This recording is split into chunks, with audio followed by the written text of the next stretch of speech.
Opa, meus catequizandos! Beleza? Tudo bem com vocês? Sejam bem-vindos a mais um vídeo do Catequista Joe e hoje mais um Catequista Responde, onde eu vou conversar com vocês e falar para vocês como que era a missa na igreja primitiva, como que eram as primeiras missas celebradas pelo povo de Deus. Amém? Vamos começar, mas primeiro a vinheta.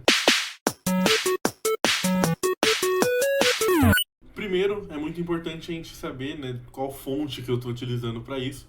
E a gente tem esses registros de como eram as primeiras missas a partir, principalmente, é o que eu vou usar aqui hoje, dos registros de uma carta de São Justino, escrita no século II. Ele viveu ali nessa época e ele foi convidado, ele foi perguntado pelo imperador da época, que era o imperador pagão, a gente está falando aqui do contexto do Império Romano, e ele perguntou para ele o que é esse negócio de cristão que está surgindo aí, que está se multiplicando, como que eles se reúnem, o que eles fazem. Então São Justino escreve uma carta para o imperador para explicar para ele como que eram essas reuniões dos cristãos. Então eu vou ler a carta aqui junto com vocês e explicando e mostrando para vocês como que era essa missa que era celebrada ali no segundo século. Vamos lá? No dia que chamam Dia do Sol aqui, muito importante salientar, domingo, tá, gente? É por isso que em inglês, por exemplo, se mantém até hoje esse nome de Dia do Sol e chama Sunday.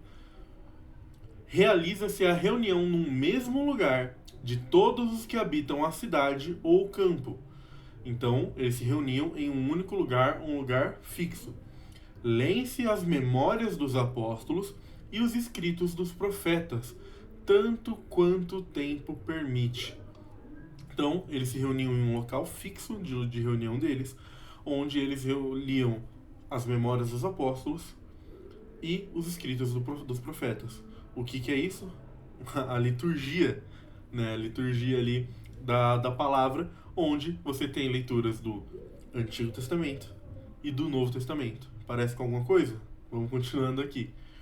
Quando o leitor acabou, aquele que preside toma a palavra para incitar e exortar a imitação dessas belas coisas. Então, gente, a gente já pode perceber aqui uma semelhança incrível e muito grande com a missa que a gente celebra hoje.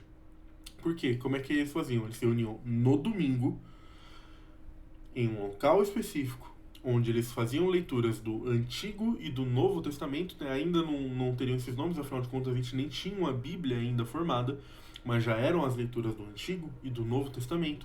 E após isso, aquele que era o presidente da missa, aquele que celebrava a missa, ia à frente e explicava e exortava para que eles vivessem aquelas coisas. Ou seja, a gente tem aqui toda aquela parte de liturgia da palavra da missa e a homilia. Cara, isso aqui já é exatamente da mesma maneira que começa a nossa missa.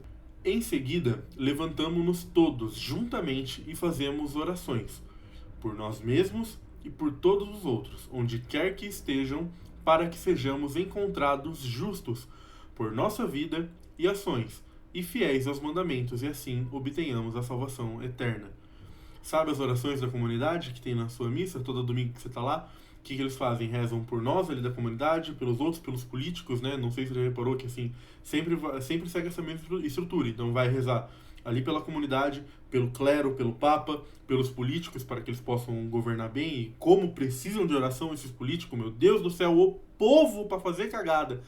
Mas sempre segue essa mesma estrutura. E a gente já vê essa estrutura aqui da oração da comunidade no século II. Terminadas as orações, damos-nos um ósculo uns aos outros. O que é um ósculo?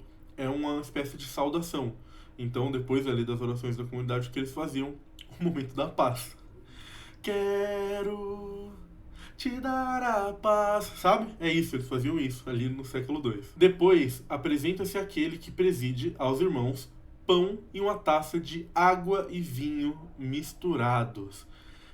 Você aí que está assistindo, que foi coroinha acólito, ou que é aí, né, a coroinha acólito, você sabe muito bem que isso é feito até hoje. Às vezes o pessoal que está ali na assembleia não reparou muito bem, mas tente reparar isso na próxima missa que você for, né?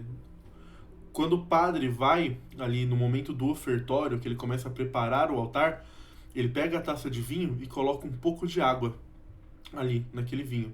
E esse costume vem de quando? Desde o século II isso já era feito. Nada que a gente faz na nossa igreja é à toa. tudo segue uma tradição, tudo segue o magistério, tudo segue a escritura. Nada é por acaso. Né? Essa questão da água mesmo simboliza ali a humanidade que há em Cristo. Ele toma-os e faz subir louvor e glória ao Pai do Universo, pelo nome do Filho e do Espírito Santo, e dá graças, em grego, Eucharistian, longamente por termos sido julgados dignos desses dons. O que é isso aqui, senão a liturgia eucarística? Aqui é o momento da consagração. Ele pega o pão e o vinho, com um pouquinho de água, dá graças e eleva-os. É exatamente a mesma coisa que a gente faz hoje. Cara, isso aqui é lindo demais. Isso aqui é lindo demais. Quando ele termina as orações e ações de graças, todo o povo presente clama: Amém, Amém. Perdão por fazer vocês me ouvir cantar, mas aqui já tem novamente um momento da nossa liturgia que a gente tem até hoje, que é esse Amém mais forte que a gente tem ao fim da liturgia eucarística e no momento que a gente vai receber a Eucaristia. Depois, aquele que preside ter feito a ação de graças do povo ter respondido, aqueles em que nós chamamos de diáconos distribuem a todos aqueles que estão presentes pão, vinho e água eucaristizados e também os levam aos ausentes. Quem aqui conhece, né, um ministro da Eucaristia, muitas vezes a gente vê o ministro da Eucaristia ali no altar, saiba que isso aqui que ele está falando no final é feito até hoje e é a função mais importante realizada pelo ministro da Eucaristia, né? É óbvio que ele tem essa importância ali na missa para agilizar um pouquinho, para que todo mundo consiga receber a comunhão, mas o mais importante que ele faz é que quando acaba a missa, ele vai até a casa dos doentes para que eles também possam comungar. E a gente vê esse costume aonde? Aqui, na Carta de São Justino, no século II. Cara, eu acho que isso aqui é muito importante para a gente entender como que a missa é importante na nossa vida e como que a missa não é feita uma coisa tirada do chapéu. O que a gente faz na missa, o rito que a gente celebra na missa, é uma coisa que data literalmente do início da igreja. Aqui a gente está falando, cara, 60 anos antes tinha apóstolo vivo, antes disso aqui ser escrito. Entendeu? É um negócio ali que é extremamente antigo na nossa igreja e segue a mesma estrutura que a gente faz até hoje. E não é a mesma estrutura do rito de Paulo VI, né? Que hoje a gente celebra aqui no rito de Paulo VI, a gente tem também o rito de Pio V, segue essa mesma estrutura. Se você for para um rito bizantino, um rito copta, se você for para o rito... Qualquer rito que você pensar que for celebrado hoje, que for aceito pela igreja, ele vai seguir essa mesma estrutura. E você sabe por que é tão importante manter essa estrutura? Porque toda missa que a gente celebra é a mesma missa. Não existe isso de, a missa de Pio V é a missa de sempre, a missa tridentina é a missa de sempre. Toda missa é a missa de sempre. Né? Por quê? Porque é a mesma missa. A missa é quando a gente está celebrando o sacrifício de Cristo na cruz. Mas mais que celebrando esse sacrifício de Cristo na cruz, a gente está vivendo ele. E não é um novo sacrifício, não é como se toda missa o padre estivesse sacrificando novamente a Jesus. Não, toda missa o padre está celebrando o mesmo sacrifício, é um único sacrifício feito por Cristo na cruz. E aquele sacrifício naquele momento transcende o tempo e espaço. E aquele momento está sendo revivido em toda missa que você participa. Toda missa que você participa, você vai estar vivendo a morte e a ressurreição de Cristo. E é isso que a gente oferece a Deus. É esse sacrifício, porque no Antigo Testamento a gente tinha sacrifícios imperfeitos.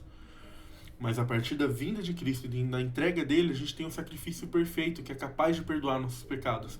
E é isso que a gente oferece a Deus, porque é através disso que a gente tem a nossa salvação.